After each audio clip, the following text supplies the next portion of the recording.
Hello, good evening.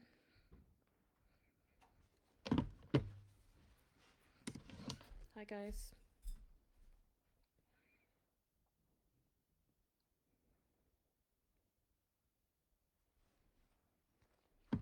How are you all doing? Good evening. If you come on here, say hi.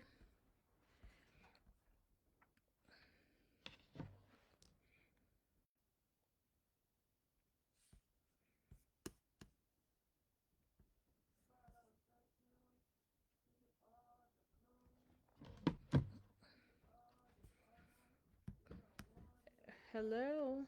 Hi.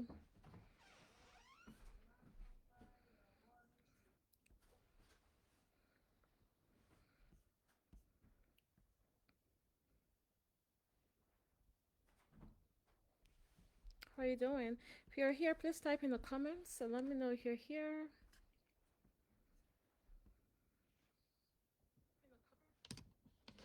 Okay, now I see the comments.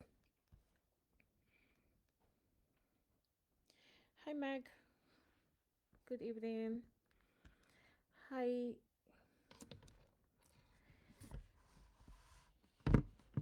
Hi, Shadisha. Good evening. How are you?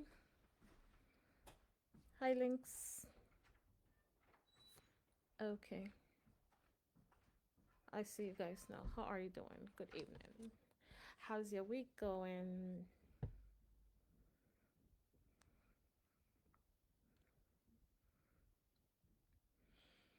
It's Tuesday evening and we're just here hanging out. Let me know, guys, as you join us. Please type in the comments. Hi, Links. Type in the comments any questions you have, guys. I have some questions already prepared from the questions I've received previously. So we can start to talk about those. But if any questions arise um, as we do this live training, or if you have any questions, please type those in the comments and we'll definitely look at your questions and answer them. I hope you're having a great week so far and I hope you're doing good. Please say hi in the comments if you're here. Just say hi in there and also feel free to put your question in there as well, okay? Okay. Hi Adebowale. Hi Edosium. Good evening. How are you doing? Something happened to Facebook. Something happened. I can't see you guys on my screen anymore. Remember this happened the last time? Anyways, something has changed. Maybe I've been away for too long. Yeah, something changed. It's not the way it used to be, where I'd see everyone. I mean, everyone connected or at least engaging in the comments. So now I have to look on my phone to see all of you guys' comments. But how are you doing? Hi Eka. How are you? Hi Mary Ann. How are you doing? Okay, cool. So here's what I'm gonna do. Just gonna put my phone on the side so I can do this together. Just gonna move this around. Okay. And we'll make it a three-way watch. Good evening, Edosium. I'm doing great as well. Hi Mary. Hi Pauline. How are you? Good evening. Okay. If you're one of our students here, you guys should be the ones advising us at this point. If you're in a coaching program, you should be doing this, right? You should be doing hosting the Q&A. So definitely type in the comments if you have any questions. Um, this is probably more likely going to be like newbie questions, but I mean, you never know what other questions people have in this group. So let's know what questions you have about real estate investing. If you're talking rentals or fix and flips, if you're talking whatever, Anyways, let me introduce myself again. My name is Yinka Olumorin, and I take the time to introduce myself each time I appear so I don't just assume that everybody knows me because every week we have a good number of people join us. So I don't want to take their presence for granted. I want you guys to know I'm Yinka Olumorin. I am a coach on this beautiful, wonderful acquire real estate platform. I am a co-coach with my husband Dario Lamori, and Dario Lamori is a licensed builder, and he's really handy and helps our students with anything that has to do with uh, contractors, and then that has to do with scope of work, building, construction, remodeling, and they get to enjoy the one-on-one interaction and direct help on their projects. So whether fix and flips or rentals or just generally on their portfolio, and also additional advice outside of construction. So you're all welcome here. We try to hold the lives as frequently as we can, maybe every Tuesday. We were consistent for a while, but then we had the summits in November, and then the days leading to the summits, we couldn't really hold the lives because it was pretty busy with the planning. So now we're back. I guess that's the whole story. Now we're back to being live as frequently as possible just to show up here. This is a nice community of over 2,000 people. Some are more active than others, but yes, generally speaking, very active community. And you guys are always looking to do better, to do great. You guys are catching on up on all the trainings and the resources, and you guys still reach out to me, and I appreciate that. I am glad that you guys are very active and serious about real estate investing. So today it would just be a Q&A. I want to hear from you guys. You always hear from me. You have a bunch of trainings, over 40 trainings uh, that you have access to. But I want to take questions from you. So we're not training today, but I know that every question we answer would be a training point, I believe, as it always is. And we can take things from there. Pauline, what's funny? Well, I see you laughing. I don't remember what I said. I'm new to this. Hi, Mary. Mary says I'm new to this and really want to get started in real estate investing and need someone to hold my hand. Mary, did you hear about coaching? Do you know about our inner circle coaching program? That's what we do in there. I know it's kind of hard to hold people's hands on a live training like this, so that's really where the platform where we kind of cut things into like digestible formats, step by step guide.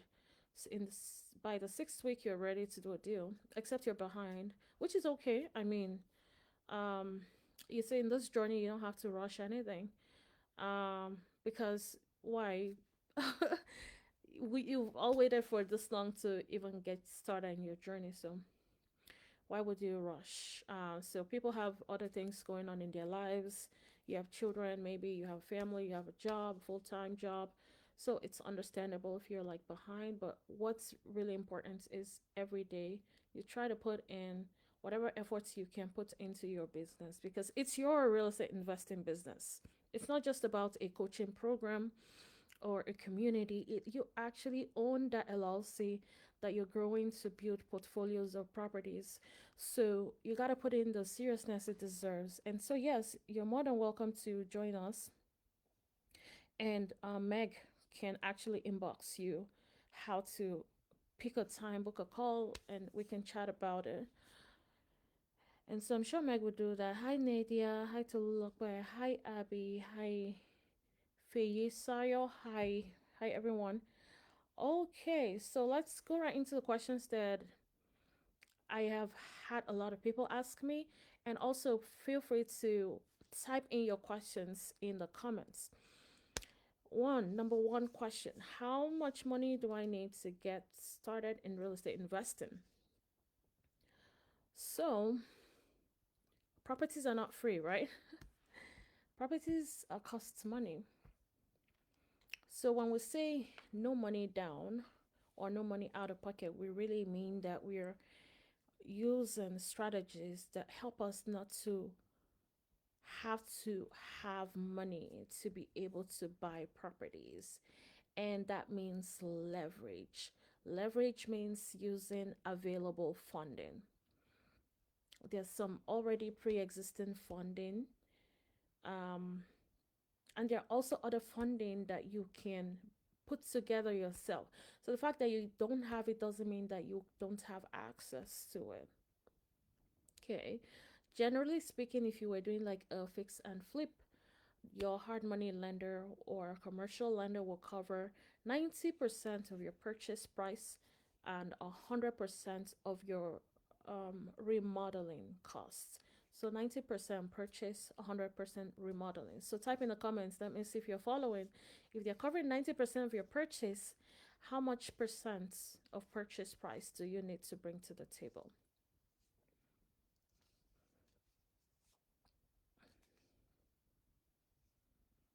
Yeah, Pauline, you should be hosting this live. Actually, you need to give me a date. You're gonna come live and host and talk to us. Yeah, that's not funny. You should be hosting a live. You guys are so knowledgeable right now. You can actually answer questions. Exactly, 10%.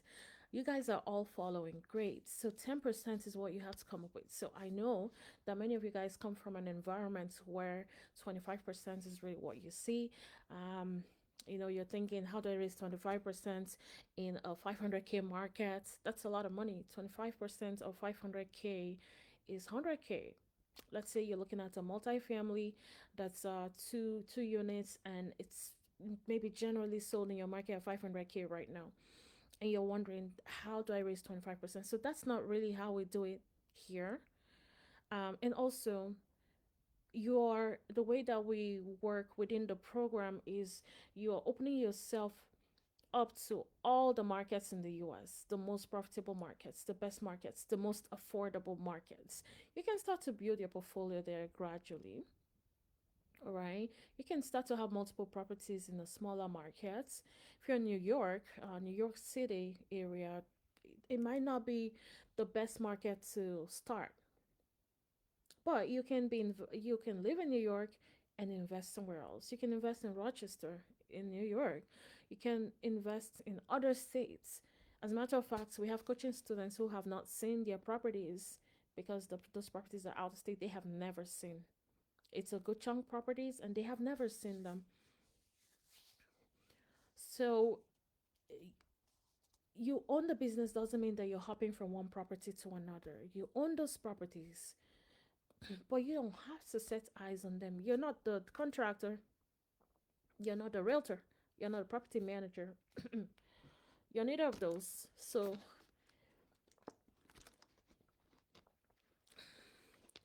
why do you feel like you have to hop from one property to another? I hope my internet is not giving you guys issues. Am I freezing? If I'm freezing, let me know. I don't want to be cut off this live, please. All right. Yeah, so it says action needed. Check your internet connection. Your live stream is experiencing connection issues. Try troubleshooting your internet connection, reboot your router.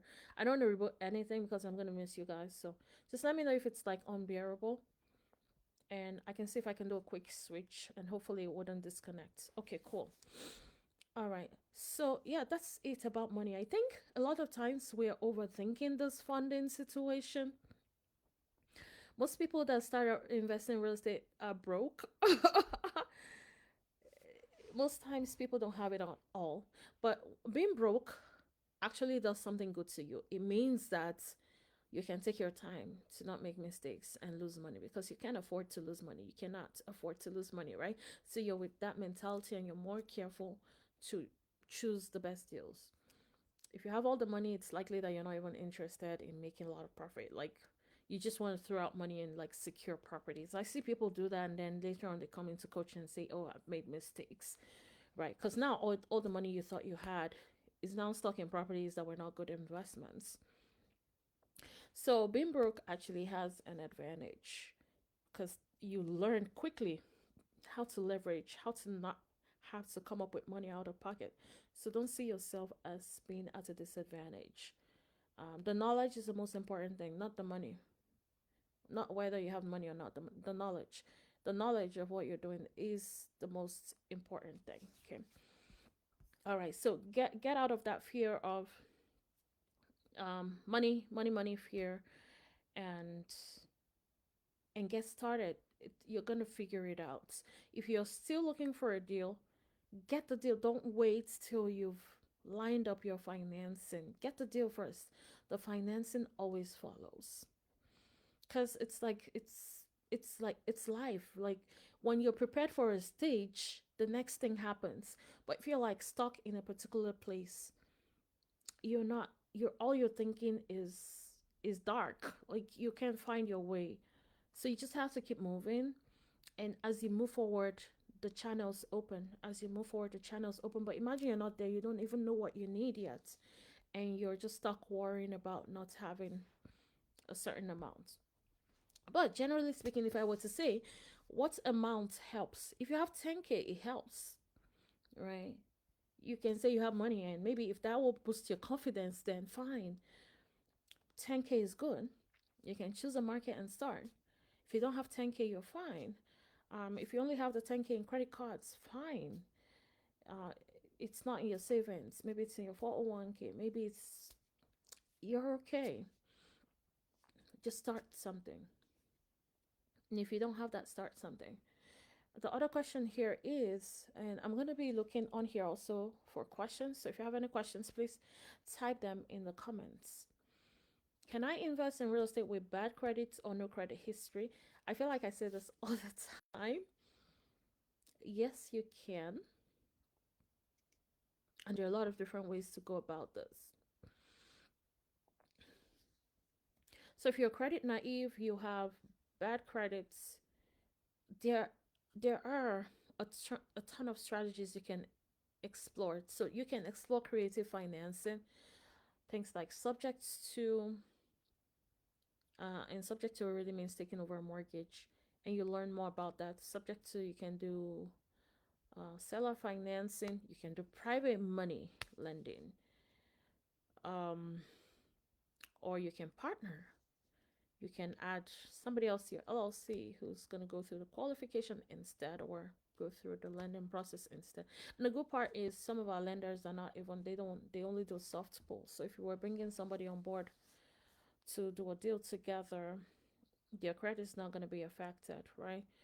Um, there are a ton of ways.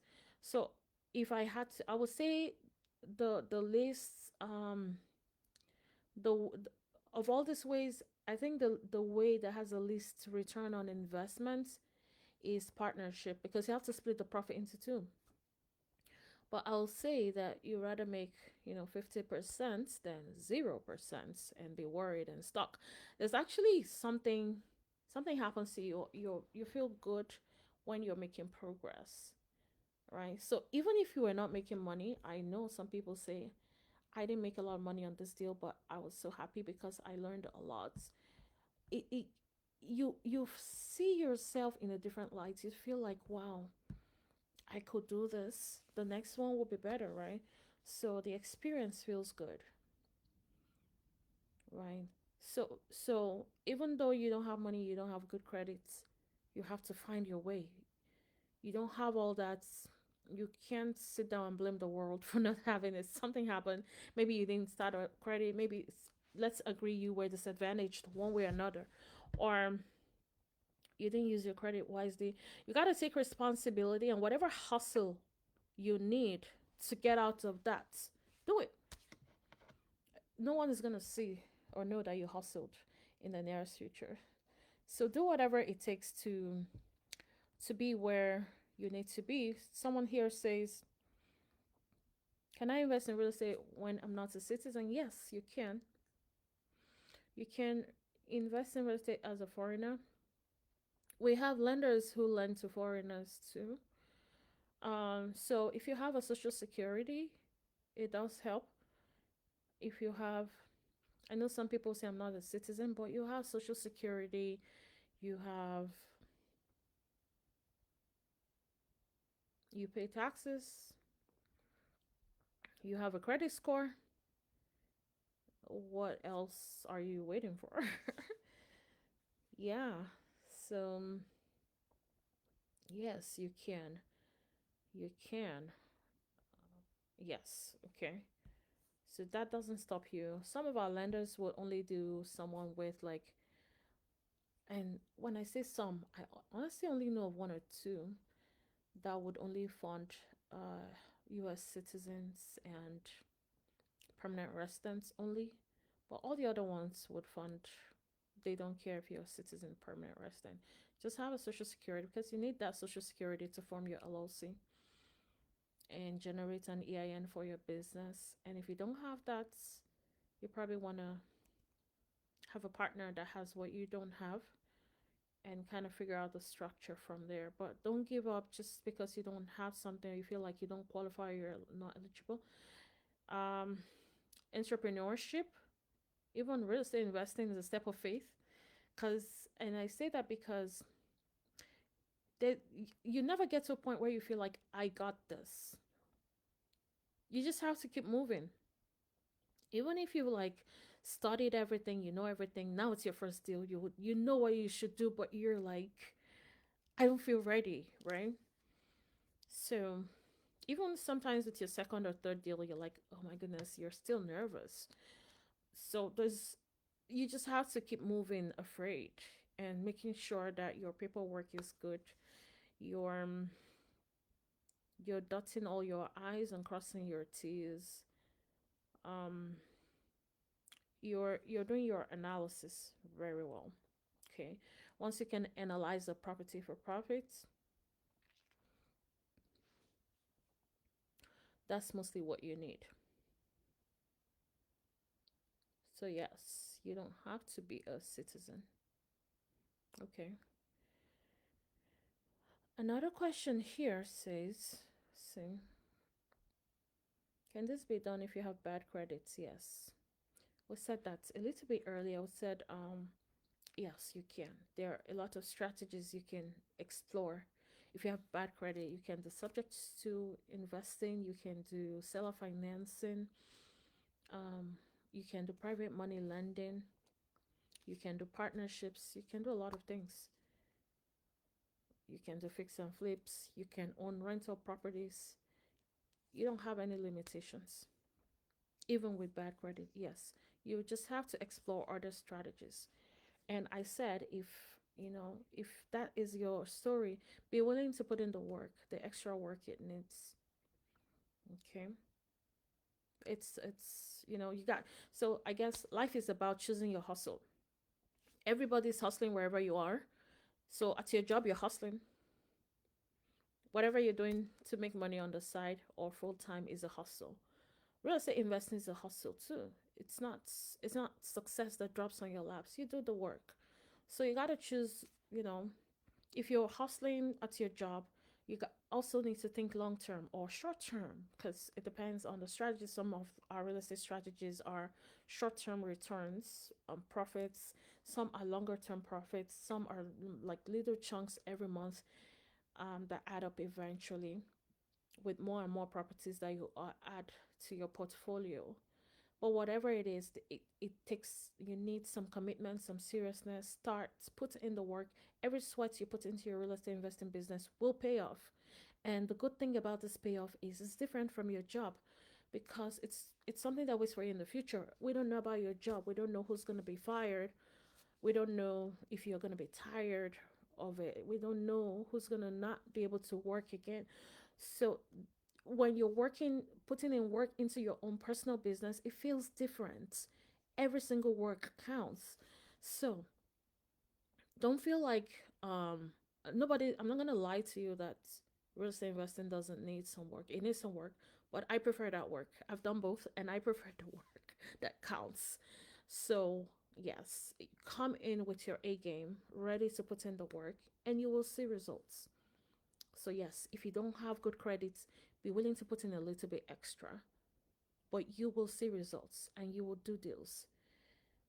Okay, if you don't have any money, come ready to put in a little bit extra. In fact, it's even better because you come in rugged. You come in rugged, you come in strong, you're coming able to withstand anything, and you will do great. You're going to build confidence. You're going to be a different person. You're going to be someone who is able to express themselves and talk, um, analyze deals, present deals, get partnerships involved. You'll be stronger for it. So I think it's a good thing. Okay. What is the work you need to put in if you have bad credits? Yes, if you, for instance, if you're doing subject to investing, you have to find subject to deals.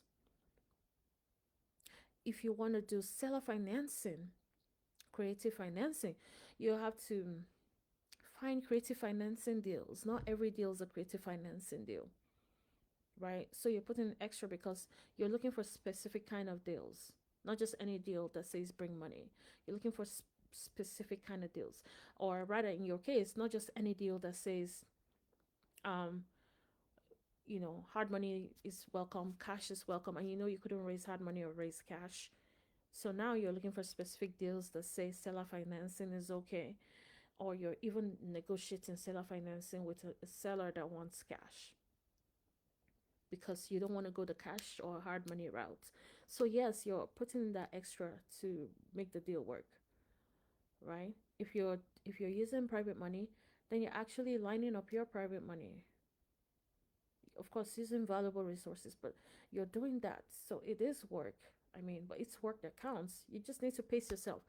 How much time do I want to put into my real estate investing business today, every day? What can I do every day? Can I do 15 minutes every day, 30 minutes every day, 1 hour every day? Whatever you choose, stay consistent, because you don't want to look back in a whole week. You've only put in 15 minutes into your business and you've worked 80 hours on somebody else's business. So you got to be wise about that. Okay. A question here says, how can I invest in real estate part time while working a full time job? And that's a good question. I think we actually had a session on this, how to invest in real estate part time. If you need that session, please type in the comments part time, and Meg is going to send that to you. I will find that training and send it to her. How to invest in real estate part time. Yes, we have that training. So type part time in the comments, and Meg is going to send that to you. The link to that training. Okay. The other question here says, but there is a step-by-step guideline on investing part-time. I know you feel like you can't handle anything extra right now, but there is a way to go about it. So yes, that training will help you, it'll be an eye-opener to know how to invest in real estate part-time. So type part-time in the comments and she'll send that over to you. The other question says, and if you have any questions, definitely type those in the comments. This one says, what if I lose money on my first deal?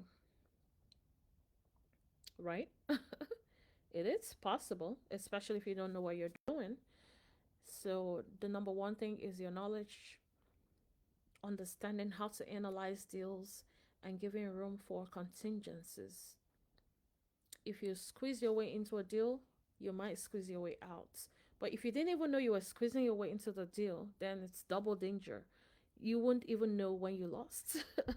You just come out of the deal and you're like, what the heck with this negatives, because you didn't analyze the deal properly. You thought it was 1 plus 2 equals 3, or actually 2 minus 3 minus 2 equals 1.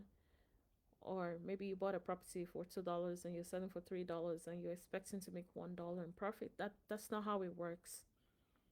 You gotta use your deal analyzer. You gotta know how to understand profitability on properties and calculate the profits, and understand how to line up your trades and how to get your projects done in a timely manner. Or if you were renting it and you wanted to pull money out of the property for, as part of the equity out to use to buy additional properties, then in the beginning your calculations need to be correct. The after repair value on the property needs to be sound and conservative. Your repairs are not underestimated going in, so that you don't have a root shock. There are definitely ways to go about this. We don't want to lose money. Nobody wants to, and That's why we spend time understanding what we're doing, because you can lose money pretty good in real estate if you feel like you got this and you don't got nothing. You can lose money really, really bad, and it's not good. So question here says, what if you did a fix and flip deal using hard money? What do you do if you can't sell the property in time? That's a hard situation to be in, and it happens a lot of times. There are some things that, okay, so first of all, you want to make sure that you're doing everything you can to sell the property. One big player is the list price, how much you're listing the property for. If you're listing it for higher than you should, it's going to stay too long on the market, right? Um, so you want to be careful first of how you calculated your ARV. Maybe your ARV was off in the beginning, right? So you're spending more time. You're going for a lower ARV than like a big. Maybe a realtor told you this property is going to sell for this amount, but the realtor is going to make their commissions whether you sell the property or not, right? On when you bought that property, the realtor made their money. They were able to convince you to buy the property. They're good, they're gone. Now you're left alone with a property that would not appraise for the price that the realtor said it would appraise for, right? So it still boils down to the numbers, and also doing those extras like staging a property, having the right photography, um, having the right realtor, of course. Are they holding open houses? What are they doing to sell the property? If it's like in a season when it's cold and the market is a little cool, what are they doing differently to make sure that the property shows well on the MLS? Do they even have a buyer pool? So you want to interview your realtors before even doing that. But for the most part, if your ARV is conservative and you did a great job with that property, you listed it good, it should be gone in no time, usually. Yeah. So things like that can happen, but you should also, on our deal analyzers, we always tell our coaching students, if you're not making $40,000, don't go for it. So if on your deal analyzer you're making less and you go for it, then you're at a higher risk of having that kind of situation happen, because now you're afraid of dropping your price to just sell and move on, right? Because it was tight in the beginning. So that happens with tight deals. So yes, things usually happen before that happens. But if you're in that situation right now, I would say explore other backup strategies. What would you do? Can you rent that property? I know you've put in a lot of work into it. You can rent it, right? You can pull out the equity, pull out the money you owe. You know, if it's private money, if it's money you owe yourself from your account or whatever. When you do a cash out refinance, you pull out that equity, and you can actually, that might just be your first investment property if that's the first deal. That might just be a good Airbnb. That might be. So you're never stuck. You should not be stuck regardless. There should be other. So if your plan A doesn't work, your plan B should work, or you stay on the market till it sells, right? Because the markets too do change, seasonality and stuff. So there are some properties that stay so long on the market and they eventually sell, but there's also a high likelihood of people thinking that something is wrong with that property the longer it stays on the market. So the longer it stays on the market, people kind of feel like, what's going on? Is this not a good property? And they might stay away. So it's kind of like it's not nice if a product starts to stay too long on the market. So yeah, try a lot of different things. Good. Thank you. Okay, cool. Yeah, you're at the right place. Yes, Eunice. Hi, Eunice. Good to see you. I see you're doing amazing on your projects. It's coming out nicely. Thank you for sharing your photos for your fix and flip. See, when I say coaching students are able to hold those live sessions, it was no joke. They always intimidate us with their LLC names. We like it. I'm just pulling your legs, but we like it. We like that. Her name, Estates LLC. Great job, great job. Yes, good to have you here. Eunice, you probably want to do a deal review. I'll email you so we can look at your deal and review your deal together, maybe on a live session like this. So get ready. We'll just ask you questions and you'll answer like the other folks did. We're curious. Let's learn about your deal. Okay. Yes. So I'm going to go into the next question. It says,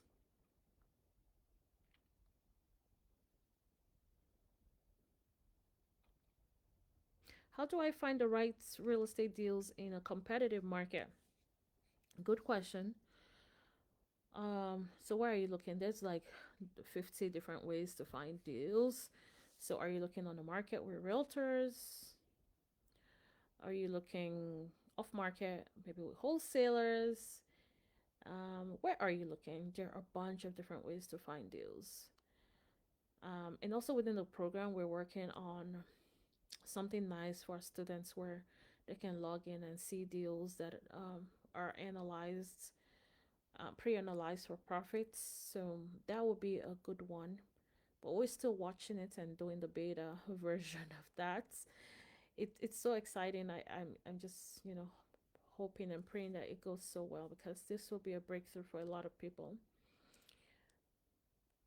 There are a bunch of ways, but with finding deals, consistency is key. Consistency is key. If you're on the MLS, like you're on Zillow or Redfin, you want to be as consistent as possible. So, are you getting feeds from a realtor? Are you getting feeds from Redfin or from Zillow? Where are you getting those properties from? So, consistency is a big player when you're looking for deals from the markets or off markets.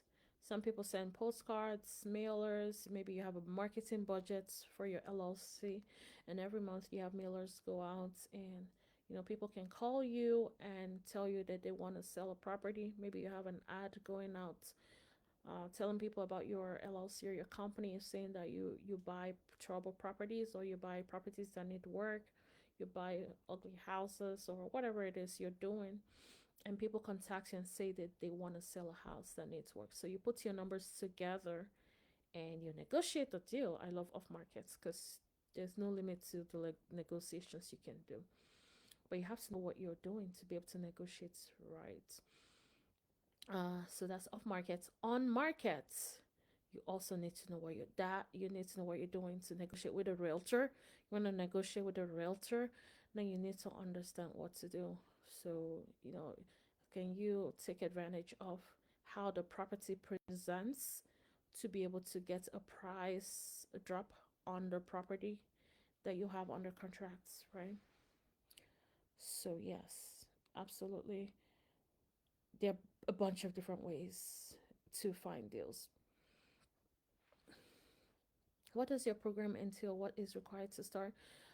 What so we actually have the 50% of going on right now for the holidays, and after that it would not be at that again ever again. So you have that. If you drop your email, we can send you an email with more information, or I can talk about that maybe towards the end, so that we can just do the Q&A instead. Or if Meg wants to like schedule you on the calendar for a call, that's fine. Okay, cool. So here, what if I don't have the skills or knowledge to manage properties? That's okay. You don't need to have that. You don't need to have the skills or knowledge. But the thing is, there's no way you can be in a coaching program and not know what management entails. How to screen tenants is a big part of property management, and that you would know, and you would actually make sure that your property managers are doing the right thing, right? And you also want to know how to vet and screen property managers. But that's what property managers are there for. You are not a property manager. You are, well, you can choose to be a property manager. Your LLC can also do property management if that's what you want to do. But predominantly, I mean, if you have a 9 to 5, I don't consider you a property manager. I think you might want to let the property managers do their work, but there's nothing wrong with you managing it if you can handle it. But if you have this kind of fear where you're like, I don't know what to do, we all learn it. It's not a big deal. You instate tenants, a good tenant. There are definitely guidelines to go through in screening tenants. The other thing is maybe maintenance, but for the most part, the way that we operate, we usually remodel the properties before they're rented, so usually you don't have a lot of complaints um, throughout the year. So maybe once, twice a year at most on a good property. So, and also, how are you drafting your leases? Who's responsible for maintenance or some kind of maintenance, some kind of repairs, or who's responsible for some bills? So it's just structure. You'll learn that, but if you don't want to do this, let the property managers do it so that you can focus on more income generating activities for your business, like finding more properties. Okay. Okay. Hi, Fatima. Okay. So I don't see a question in the comment. I'm going to go ahead with the question I have here. It says, how do I know if a property is a good investment? It's a good question. How do I know if a property is a good investment? Wait, we have a training on that too. Yeah, we do, right, guys? We have a training on how to know property is a good investment. If you need that training, type investment in the comments. We have all these trainings. How to know that a property is a good investment. Please type that in the comments. We have that training. How to know that a property is a good investment. Yeah. It actually is like that training that has the green flyer. And I'm reading it right now. The green flyer says how to know that a property is a good investment. It's just like the direct answer to that question. So I'm not going to talk about it. I'm going to have you guys watch the training so you can get the full gist of it. So, yes. So, we're going to skip to the next question. Okay. I don't know what I said you guys should type, but maybe I said investment. So, keep typing that. And yes, please, Meg, remind me of what trainings we're asking for. I know investments is for how to know it's a good investment. Okay, I think the other one is pretty easy. Part time, yes, part time investing. So we're good. We have those trainings. Okay, yeah, and you get them for free. Whatever, I don't have the skills here to manage. Oh, we did that. What tax advantages are there in real estate investing? I'm gonna ask you guys this question back because I want to hear what you think. What do you think are the tax advantages in real estate? Can you type in the comments? What's what tax advantages do you think you can get from real estate investing? Tax advantages. What do you guys think about tax advantages? Should I give a clue or not? Or you guys know? What kind of tax advantages can you get from owning properties? I like that. Dozim says tax. I think you mean deductions. So, well, not deductible, but deductions. Yeah. So you can have deductions. So like expenses can be deducted. So deductible expenses. But you're right, actually. Deductible expenses, yeah. So that deductible is a word. But tax deductions, yeah. Absolutely. Yeah, that's one. The other one starts with a D. Yes, write off. Yes, write off is the same as deduction. Yeah, that's true. Correct, Fatima. Yeah. Um, the other one starts with a D as well.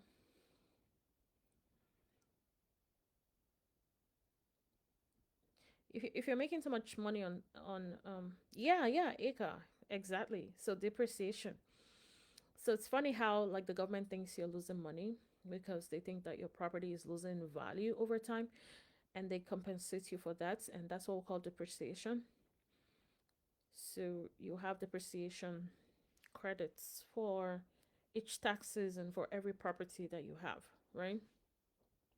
But in reality, actually, the property is going higher in value. So yeah, those are two big ones. 1031 exchanges are also a tax benefit. It means that you can defer taxes or you defer capital gains on a property you're selling. So you Rather than sell and pay taxes, you kind of exchange that with a like property. The whole idea is to defer the taxes till maybe, hopefully, it fades away in the future. I don't know. I'm not an accountant, but that's what they sound like when they talk about it. I don't do 1031 exchanges because I don't just see the value in it personally. I'm sure it's valuable for those that do 1031 exchanges. Okay. And then if you have any additional questions, type those in the comments. I'm going to read the next question. It says, how how can I overcome fear of failure and analysis paralysis? Can you guys answer this question? How can I overcome fear of failure and analysis paralysis?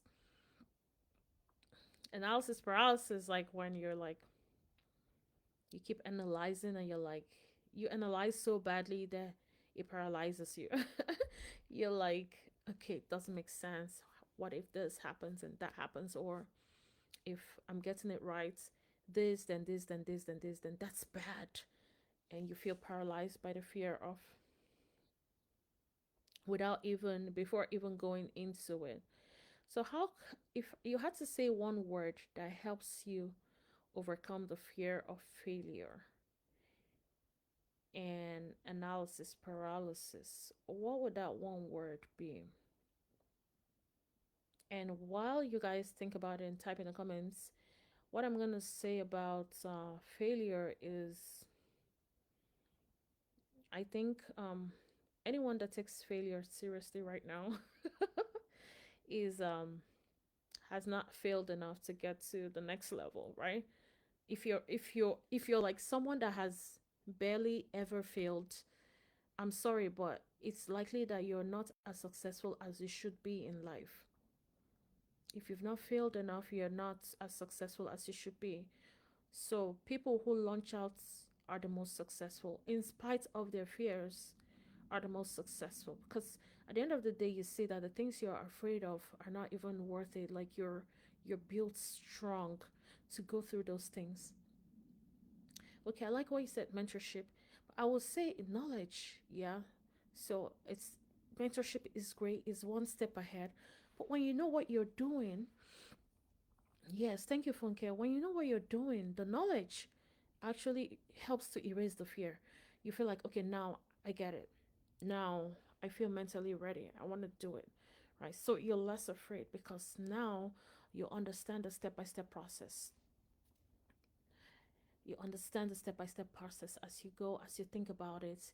You're asking questions. You're discussing with people and asking, how are you doing this? And it encourages you, like, okay, then I can do it. The same person who had the same situation as me did this to get here, so yeah, I can do it too. I've been there many times where I see people do it. If you keep your mouth shut, you're really just like shooting yourself in the foot, because people are not magicians. They're not gonna know what you need. So you have to speak out and try to understand so that you'll be less afraid. Okay. And analysis paralysis is like, in fact, it's the worst because you're just analyzing everything and you're just paralyzed because of that. You're not moving anywhere. So yes, fear of failure is because of ignorance. Ignorance is the biggest reason, and you combat that by making bold steps in spite of your fears, and also understanding that failure usually happens with ignorance. What you don't know, you don't know. Okay, what you don't know, you don't know. So, and some people are so bold, and I love them. Like, they don't have the knowledge and they go into it. You know, I applaud them. They're on a different level. And they end up being successful because they failed before. Now they have no choice. They're like, I would never make that mistake again. While some of us, I am more on the conservative side. I want to make sure my numbers are okay. I always want to make sure that as far as it depends on me, I have done everything to make sure I don't fail. And anything else that happens after that is extra learning for me, because Now I know that extra little thing. I'm not gonna repeat that again, but generally speaking, I'm good. That's my own person. But some people are at a higher level of faith and launching out to do like crazy, wonderful, big things in life, and they feel like blah blah blah. They fail, fail, fail, and they rise up, and they go far. So that's just life. If we're in a shell, you're not gonna move forward.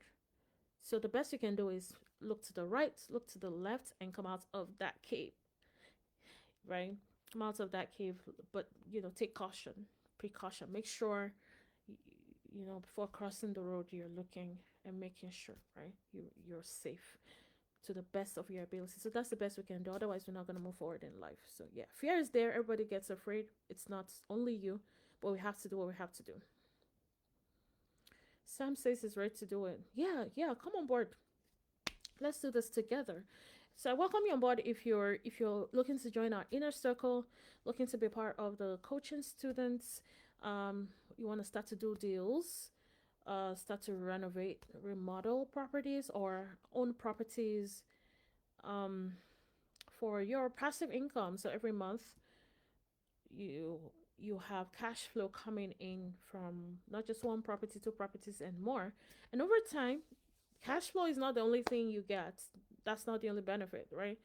You also have other benefits. Please type in the comments if you know what other benefits you get from owning properties for yourself. Now, not the tax benefits, we already talked about that, but like what else do you get outside of cash flow? What else do you get from your properties that's good for you? I see another question here. Someone says, please, I want to know what is required from newbie like myself. What is expected for me to make this work? Fatima, to make what work? The coaching or the investment in real estate? Or we can schedule a meeting. Do you want to pick a time with Meg? Meg, are you able to reach out to Fatima? If Meg is reaching out to you, please check your inbox because sometimes Facebook might hide the messages under like spam. So Fatima, I can talk to you personally. You can Meg can arrange that. Equity, good. Leverage, okay, good. So equity, I like that equity. So yes, equity appreciation, right? So appreciation, cash flow, appreciation. Cash flow, the property value every year goes higher, every year goes higher. A property that was 100K before eventually becomes 300K, right? And with the interest rates dropping right now, what do you guys think? Property prices are going to go up. I mean, they're dropping, but like what I mean right now is with the elections. You guys, we talked about elections and real estate in one of our lives, and we said that if Trump gets into power and he does what he wants to do with interest rates, interest rates drop. Everybody, their parents, their siblings and loved ones and heirs and generations would want to buy a property because interest rates have been so high for so long, and everyone is like, if this interest rates can just go away. And now they go away. Interest rates are low. Now everybody's going to come on the market. They want to buy properties. There's going to be a high demand. With a high demand, property prices are going to shoot up. People are going to overbid for properties. Overbid, overbid, overbid. And now you're talking of your 100K property that you bought last year now being over 180,000 in a year or two, right? So those things kind of push property prices up, but also just generally speaking, inflation will push the prices up. And appreciation, just appreciation. Some areas have up to 10% yearly appreciation. So that means if, just generally speaking, if nothing happened, interest rates didn't happen, COVID didn't happen, none of those happened, and just on the baseline, you have appreciation. So if your area is 10% appreciation, that means every year you own that 100K property, every year it goes up by 10K. So it means that you owning that property alone pays you 10K a year, right? And not just that, 10K, because now in the second year, if it's 110, now it's 11K. If it becomes 120 in value, if it becomes 180 in value, now it's 18K, right? Every year and more. So it goes up. it gets to a point where you can pull money out of that property and buy additional properties, but you're not even waiting for that property to get to that level for you to pull money. You're pulling money as you go, and that's what we do with our rapid cycle or BRRRR. So in a year, even though you didn't have money, you could have a good chunk of properties as rentals if you plan it out nicely. Okay. A real estate investor informed me today that the high interest rates are beneficial to investors. It could be. Maybe for prices. Maybe. There are different angles to look at that. But yeah, everybody can have their opinions, right? So if they explain nicely how that is beneficial, yes, I can say yeah, because right now the competition is not that bad because people are staying away from the markets, except they have to buy with the high interests, so they persevere through the high interest. So maybe that's beneficial to an investor because you don't have that much of a competition like when now the interest rates are lower. So yeah, it's a possibility. Okay. Have you ever bought a property that still has equity? If yes, how was that profitable to you? Every single property you buy will have equity because guess what? The banks are not even going to allow you to leverage it more than 75% of the total value. So you at least have 25% equity in each property, and every year it grows. So the good part of equity, because I'm just trying to understand your concepts, where you're coming from with your question. Mimi, hi Mimi, hi my dear Mimi, how are you? So type in the comments, clarify your question. But yeah, equity in the property is not a problem, but you can do it like a cash out refinance, or you can have a HELOC. There are different ways to pull out the money. That's beneficial because there are different ways to pull out the money. I saw that my internet was rebooting, so I'm repeating what I said. But there are different ways to pull out the money. That's beneficial because you can use that for additional investments. Does that make sense, Mimi? Please let me know. I want to make sure I'm answering your questions correctly. Okay. How do I get started if I don't know anyone in the real estate world? You know us. It's so funny because when I started investing in real estate, I didn't know anyone who was doing it. I just knew all these people that were like selling stuff. I couldn't point to anyone that I could say was even doing it, not to talk of being successful. So like my mentors were like people on YouTube and people that I barely knew. I just knew them from like Facebook. And but right now we have like a really close knit community. In Texas alone, I think we have over 40 people. Maryland too, approaching 40 or even over 40 already at this point that are in coaching. Um, People in Pennsylvania, New York, basically everywhere. So it's a growing community. It's a good chunk community. Um, and they're very helpful. Like everyone within the coaching program is so helpful. Maybe that helpful. Everyone, if you have Mimi is so helpful. Mimi is here too. Eunice is here. These are people you know from the chats because they're on live. They're in the coaching program. You know them. They do real estate investing. Mimi is working on a project that's on the market for sale, and Eunice is also working on one. Um, yeah, you'll have our coaching students here too that can help. I mean, we're a community, so don't be afraid to ask questions or to ask for help. So yeah, that there goes the answer to that question. Okay, so if you're looking to definitely, if you want to join our inner circle, type inner circle in the comments, and Meg is gonna reach out to you and arrange something. So type inner circle in the comments, and I think I actually definitely had a nice time hanging out with you guys tonight. I hope you guys all did. And with that, I'm gonna say have a great night's rest, and I'll see you on the next live. On the next live, if that's what I said. I'll see you guys on the next live. I still see people type in the comments. Yeah, just say bye, shout out to everyone. If you're still here, just type a shout out. Just say hi everyone or good night to everyone in the comments. If you want to do the inner circle, type inner circle in there. and just say hi to everyone. And also, is it too late to do this to quickly network?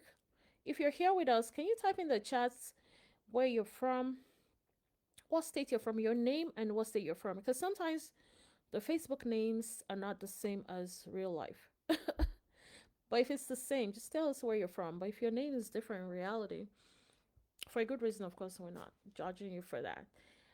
Type in the comments where you are from. Where are you from, guys? Where are you from? So people here can kind of see you. Let's see. Okay, Econom is in Dallas, Texas. Mimi, thank you for what you do always. Thank you so much, Mimi. Inner Circle. Okay. Victory from Virginia, New Mexico. Hi, Mary from New Mexico. Victory from Virginia. Hi. Hi, Tyus. Hi. Fatima from, is it Katy or Katie? Katy, Texas. I hope I said it right. Hi, Samson from Maryland. Hi, Tyus from Dallas. Okay. Hi. Hi, Eunice from Pennsylvania. Hi, Yinka from Connecticut, next door to me. Cool. Who else is here? Okay, thank you everyone for being on this live, and I'll see you on the next one. Bye.